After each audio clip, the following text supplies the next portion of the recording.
lo que en un principio se hablaba sobre el carro eléctrico, sonaba como un poquito más desventajas que ventajas. La instalación eléctrica también es algo cara porque tienes que pagar todo el cableado hasta el punto de conexión. Monterrey somos una ciudad que vivimos atadas al carro, ¿no? Quieres ir a la tienda y vas en carro. Sí conviene porque ya estamos viendo autos que valen menos de 400,000 pesos.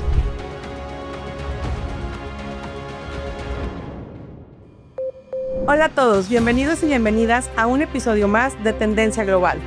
No se les olvide seguirnos en nuestras redes sociales, en este espacio donde los temas de actualidad, la política y la sostenibilidad se conjugan en la vida universitaria de todos nosotros. Yo soy Kendy Tamés y el día de hoy nos acompaña Rocío Ramírez para hablar de un tema que cada vez toma más luz en las conversaciones: los carros eléctricos. ¿Son una moda verde? ¿Realmente son sostenibles? ¿O solamente es un tema de qué hablar y pronto va a pasar de moda?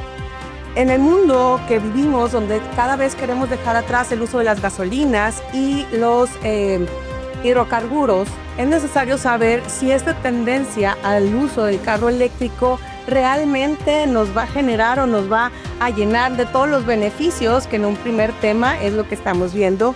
Entonces, no sé si, Rocío, quisieras empezarnos a hablar sobre todo de este tema de que si realmente conviene cambiar nuestro carro que actualmente tenemos, un carro a base de gasolina, de hidrocarburos, y cambiarlo por uno a un carro eléctrico. Sí, claro. Pues primero que nada, muchas gracias por la invitación aquí al podcast. Me encanta venir aquí a la uni, me encanta ver la naturaleza, la facultad está muy bonita, las instalaciones están muy, muy padres. Pues la pregunta, como dices, es un tema muy en boga el día de hoy. Donde quiera vemos autos eléctricos, vamos en las calles y vemos autobuses, vemos cada vez más carros chinos, Teslas. Entonces, pues como dices, ¿no? Vale la pena cambiarse. Los números no mienten. Algo muy importante también que hay que considerar es que los autos eléctricos no es algo nuevo. Claro. Los autos eléctricos empezaron a desarrollar desde el siglo XIX, es decir, en 1820 ya teníamos los primeros prototipos. Sin embargo, en ese tiempo pues no se le dio el impulso, el crecimiento que tuvieron los carros de combustibles, porque eran muy caros de fabricar y eran muy pesados y eran muy lentos. Ahora con el interés en este siglo, en el siglo XXI, de tener autos con menores contaminantes y también más económicos, y también el desarrollo de materiales y tecnologías de almacenamiento, es lo que le ha dado el impulso a los vehículos eléctricos actualmente. Sí, no, aparte de la globalización y ya de poder tener un mayor alcance en cuanto a materia prima para la realización de los componentes que se requieren para este tipo de carros, ¿no? Exactamente. Y también, ahora que mencionas el tema de la globalización, ¿no? Que los países que lideran esta producción en masa de vehículos, pues hemos visto que ha sido también China. Actualmente más del 50% del mercado global lo lidera este país también. Sí, ¿no? Es que eso también, ¿no? A veces nos quedamos con la idea de lo que en un principio se hablaba sobre el carro eléctrico y en esos momentos sonaba como un poquito más desventajas que ventajas, pero todos los avances tecnológicos, relaciones con otros países nos ha dado que esta brecha de la dificultad de conseguir los materiales cada vez sea más corta y haga que la producción de un carro eléctrico sea más costeable y finalmente más accesible para el usuario final, ¿no? Como es que seríamos nosotros. Claro, sí, el tema de la accesibilidad es súper importante.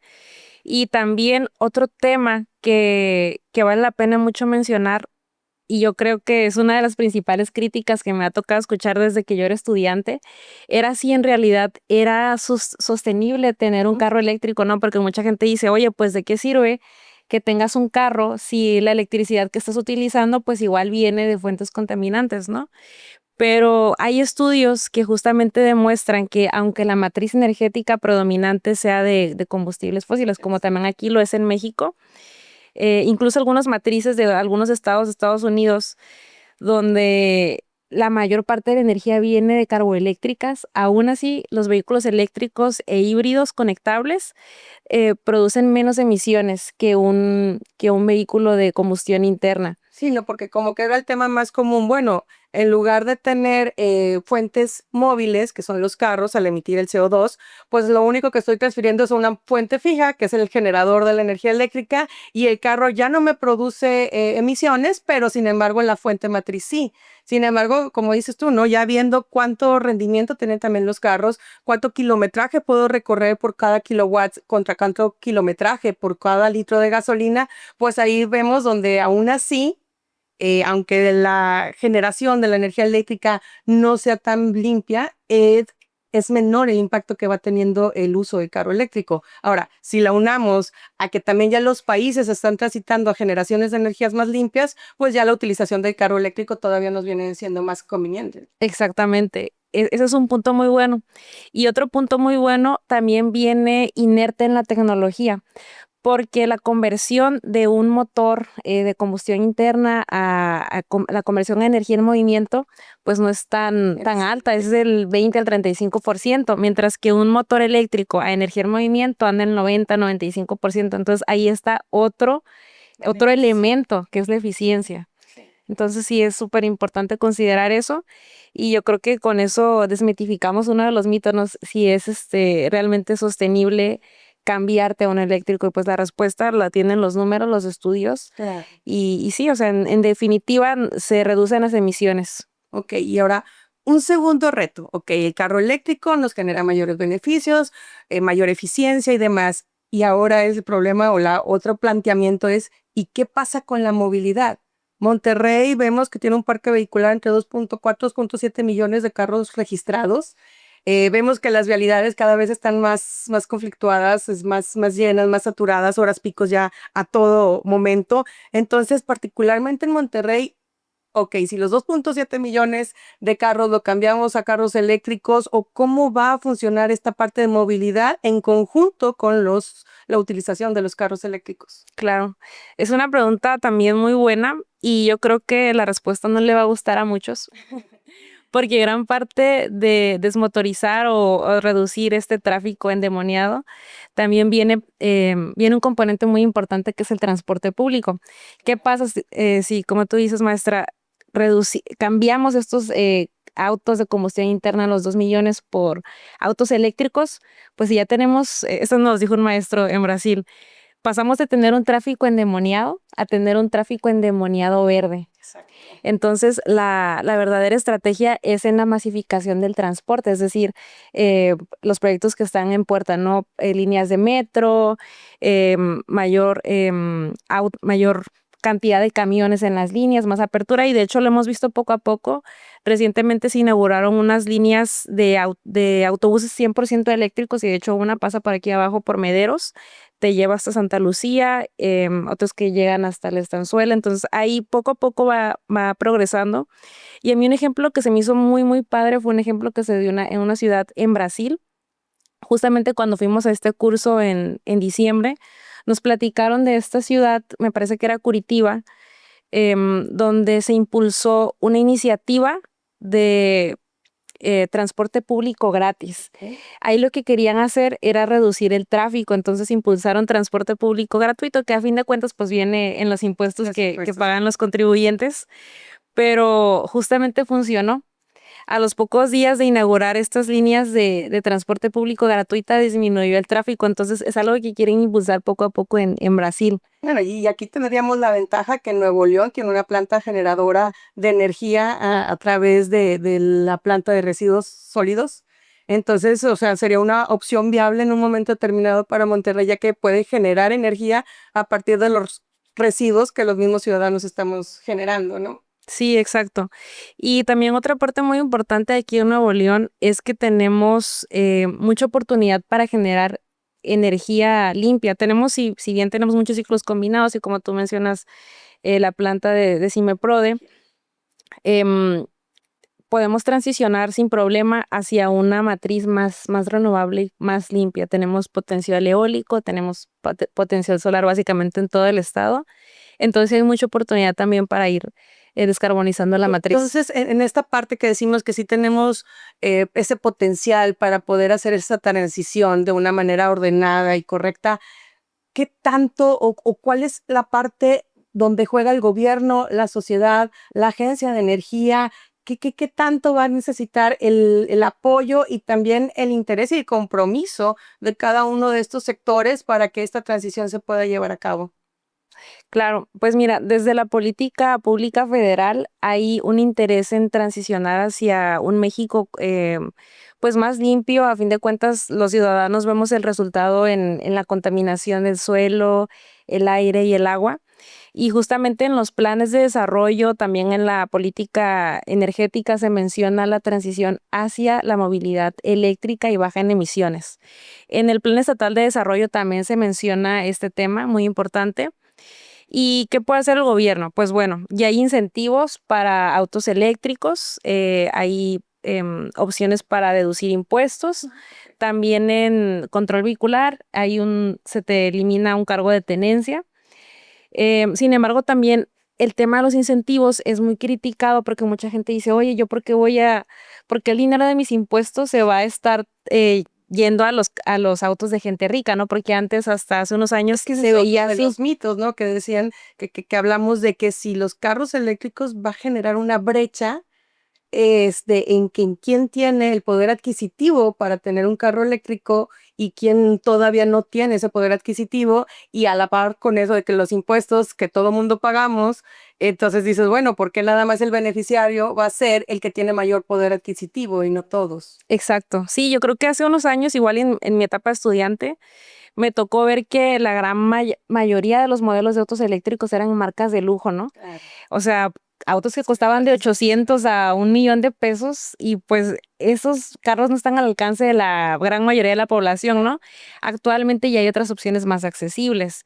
Y justamente el tema de los incentivos fiscales, pues sí es un tema, como te estaba diciendo, pues algo complicado, porque esos montos se pueden utilizar en otros programas o en otros proyectos para la mayoría de las personas. Pero el mercado lo ha ido dictando poco a poco, ¿no? Te digo, hay opciones de autos eléctricos en menos de 400,000 pesos, y ya los vemos ahorita en las Eso. calles, ya están rodando los BYD, CEF, Yipeng, Renault. O sea, ya hay muchas opciones que antes no se veían, y cada vez los vemos circulando más en las calles. Yo un ejemplo donde lo veo muy presente es con los conductores de aplicación. Claro. Antes vivía muy cerca de mi trabajo, pero aún así a veces utilizaba viajes de aplicación, y me tocó ver muchos autos eléctricos, y justo les sacaba plática a los conductores y me decían, no, la verdad, pues sí conviene mucho, porque de pasar de estar pagando gasolina diario, no sé, de 800 a 1,000 pesos diarios, pues ahora eso se traducía a su recibo de luz.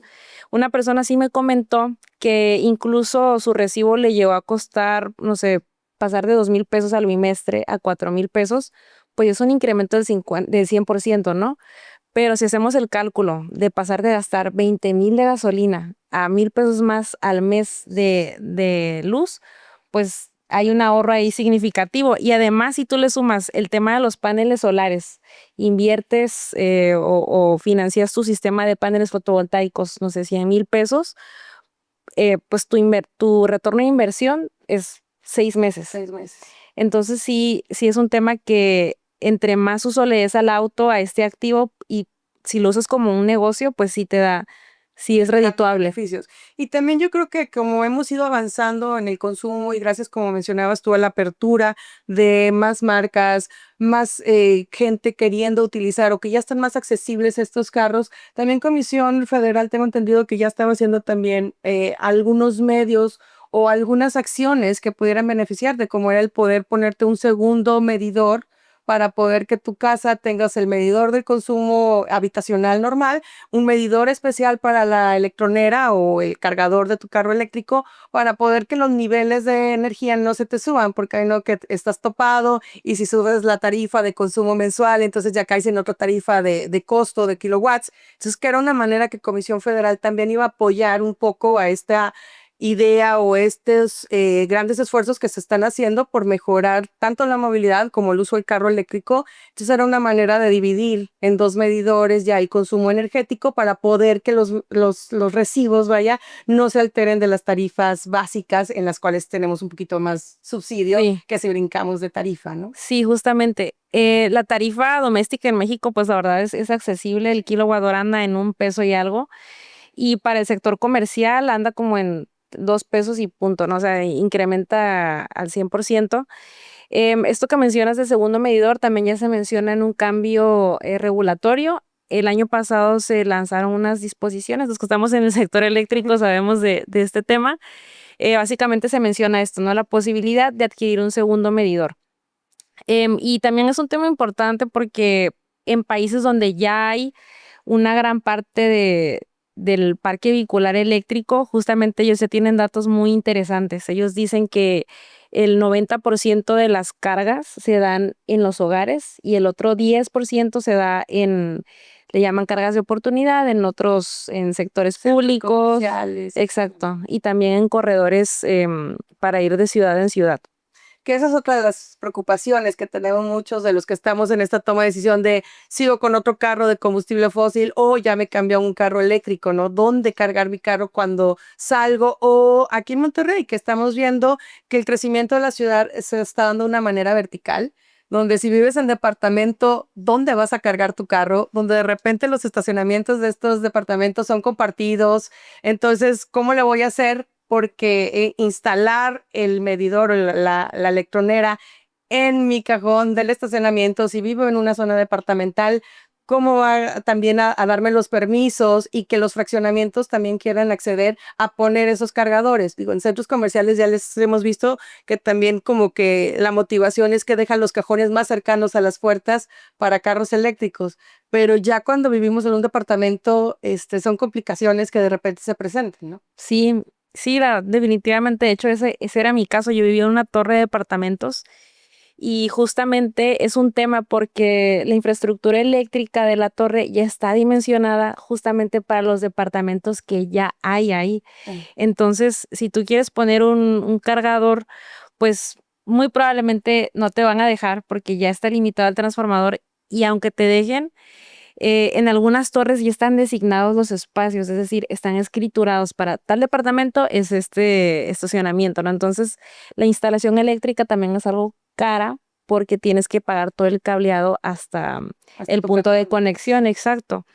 Entonces, es un tema. Ahí lo que nosotros también queremos proponer es el despliegue de infraestructura de carga dentro de la zona metropolitana y también en corredores estratégicos para ir, por ejemplo, a Estados Unidos, como es McAllen, como es Nuevo Laredo, pero también para conectar con el resto del país.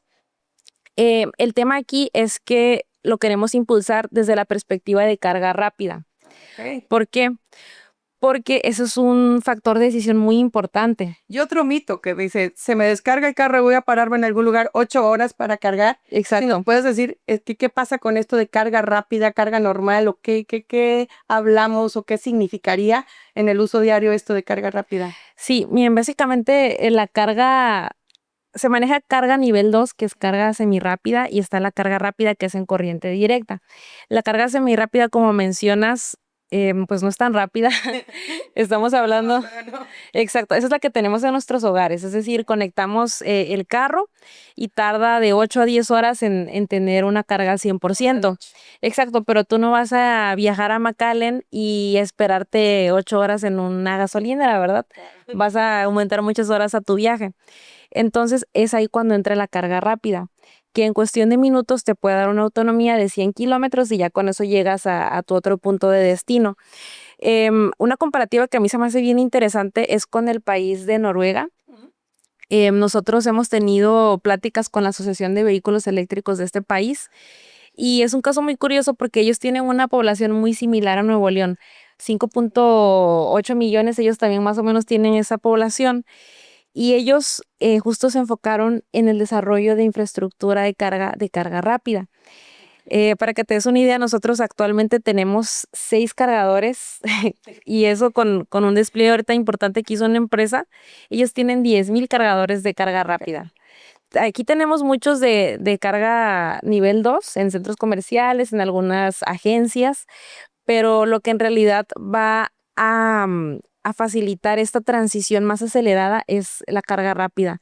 Entonces todavía nos falta mucho. Claro que eso también tiene que ver con el tema de la red, porque tiene que haber más inversión, más modernización en la red de distribución de CFE. Entonces, es otro tema importante también que se tiene que platicar, que planificar, que gestionar con las autoridades federales, porque si bien actualmente tenemos retos, tanto a nivel industrial, también se está dando a nivel media tensión, es decir, con comercios, con hogares. Entonces, es ir de la mano, no va creciendo el parque vehicular, pero también vamos invirtiendo en modernizar la red. La red eléctrica. Ujú. Entonces, como lo mencionabas hace unos momentos, en este nuevo plan de desarrollo, donde ya están involucrando todos estos temas de movilidad, vemos que en un momento determinado pudiéramos decir, ¿verdad?, que el gobierno y industria privada ya está viendo cómo va a manejar, viendo a qué retos se está enfrentando y sobre todo la estrategia para ir resolviendo estas situaciones que se van presentando y que en un futuro no muy lejano, porque se habla que para el 2035 todas las agencias de carros tienen que producir carros eléctricos, para un futuro no muy lejano ya tengamos una red.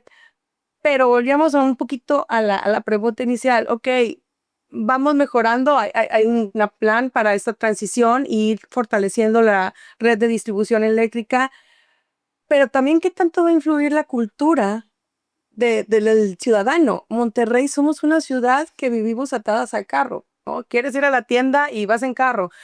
Quizás también por las situaciones climatológicas, ¿verdad? O sea, caminar a 42 grados aquí en la ciudad o caminar cuando tenemos los chubascos, no es también nada más una parte de comodidad simplemente, sino que también las condiciones climatológicas así también nos han ido impulsando, pero finalmente eso ya te hace a que seas un gran consumidor del carro, ¿no? Entonces, la sociedad también es nada más esta la solución de, bueno, pues contamino menos, compro un carro eléctrico. ¿O qué cambio también tiene que haber dentro de la cultura de la ciudadanía para que el beneficio en mejora de calidad de aire, sobre todo, lo podamos ver de una manera palpable, ¿no? Y lo podamos sentir. Claro, sí, yo también creo que es un cambio cultural que es muy importante considerarlo, pero también yo creo que viene desde el lado económico el transicionar hacia la movilidad eléctrica. Te voy a poner un ejemplo empresarial, ¿no? Las empresas que tienen flotillas, ellos utilizan una métrica, igual luego la van a ver en la carrera, para evaluar proyectos, ¿no? Que es el TCO, Total Cost of Ownership. Entonces ellos evalúan todo lo que les cuesta tener una flotilla, lo comparan de tener una flotilla de combustión interna versus eléctrica, y ahí ven que conviene más el eléctrico por temas de uso, por temas de mantenimientos, de combustible, de reparaciones, de refacciones. Entonces, por más cultura que haya en la empresa de reducir emisiones del CANSE 1, de contaminar menos, si no hace sentido económico, no van a tomar la decisión. Entonces, yo creo que la parte pues financiera sí repercute en la decisión final, ¿no? Y en el lado de los usuarios, como decimos nosotros, ¿no? De a pie, los que utilizamos el transporte público o nuestros autos particulares, también tiene que ver la parte económica.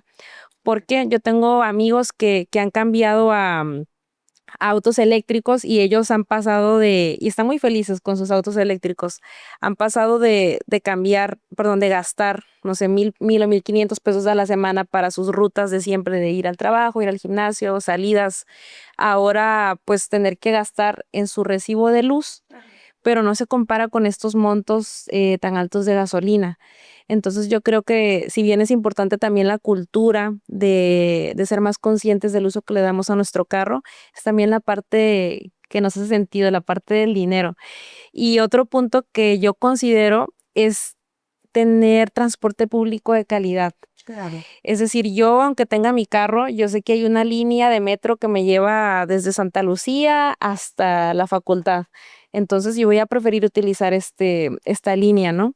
Sí, como ahorita aquí en Monterrey que se da mucho lo de los festivales, hay veces que sacas ahorita mismo de que, bueno, me voy en mi carro o mejor tomo el metro que me deja en la entrada para poder, en cuestiones de movilidad, de estacionamiento y mayor seguridad, ¿no? Y entonces empiezas a usar también el transporte público. Está un poco limitado para las dimensiones de la ciudad. Sabemos que se están haciendo esfuerzos. No nos gusta lidiar con esos esfuerzos de ampliar líneas del metro y demás, pero pues sí es una ayuda o algo muy básico el tener un transporte público eficiente de acuerdo a las dimensiones y a las necesidades de la ciudad. Sí, exactamente. Tiene mucho que ver también el enfoque que se le da y a final de cuentas, pues es una inversión que también hacen los estados por tener este tipo de iniciativas, ¿no? Tener un transporte público moderno, que tenga aire acondicionado, ya son muchos factores que influyen en la decisión de las personas por utilizarlo. Te digo, yo en mi caso tengo la fortuna de tener un auto, pero también tengo la opción de donde vivo, también tener esas opciones de transporte público de calidad. Entonces, cuando no tengo ganas de manejar, de que quiero ir viendo, no sé, un video o escuchar un podcast como este o ir leyendo, pues tomo la decisión de usar el autobús y pues igual tarda un poquito más, pero definitivamente para mí es un ahorro el estar gastando en gasolina a pagar un pasaje que no es tan caro. Exacto, sí. Entonces, prácticamente el carro eléctrico, pues ahorita no es ni un villano, pero tampoco va a ser el salvador, si no nos ponemos todo, tanto la industria privada, gobierno y la ciudadanía, en una misma línea o con las mismas intenciones de transitar hacia una nueva energía, hacia un nuevo uso de los carros, e ir mejorando y poniendo nuestro granito de arena en cuanto a la movilidad, ¿no? Entonces, el saber si comprar ahorita un carro eléctrico o no, ¿cómo lo dejarías? Es una decisión muy importante porque sí es un patrimonio a final de cuentas tener un auto. Desde mi punto de vista, si vas a comprar un auto nuevo de agencia, sí conviene, porque ya estamos viendo autos que valen menos de 400,000 pesos y si le sumas el ahorro que vas a tener en gasolina versus electricidad, claro que trasladamos la métrica del total cost of ownership A nuestra vida. a nuestra vida y definitivamente sí es un beneficio económico. Sí, bueno, el hecho que ya esté más al alcance de todos, pues sí, va a ser un plus más ahora en estos días al momento de hacer la Claro. toma de decisiones. Otro factor importante también es qué tantos viajes largos realizas. Si realizas viajes a Estados Unidos, ahí te conviene tal vez un híbrido, porque no vamos a tener esta autonomía en los puntos intermedios para recargar el auto, entonces no queremos que les dé ansiedad de rango para en Exacto. caso de que no lleguen, entonces sí depende el caso, pero definitivamente la transición a la movilidad eléctrica sí es una buena opción actualmente. Sobre todo para viajes internos, digamos, aquí Exacto. de la ciudad. Exacto. Bueno, pues muchas gracias por habernos acompañado en este episodio. Esperamos que les haya servido. Definitivamente el tema de carros eléctricos va a seguir dando y si lo combinamos con el de movilidad y eficiencias, va a seguir dando de mucho de qué hablar. Pero muchísimas gracias por todos estos puntos claves que nos has aclarado el día de hoy, Rocío, y esperamos contar contigo más adelante. Claro que sí, muchísimas gracias por la invitación. Al contrario, gracias.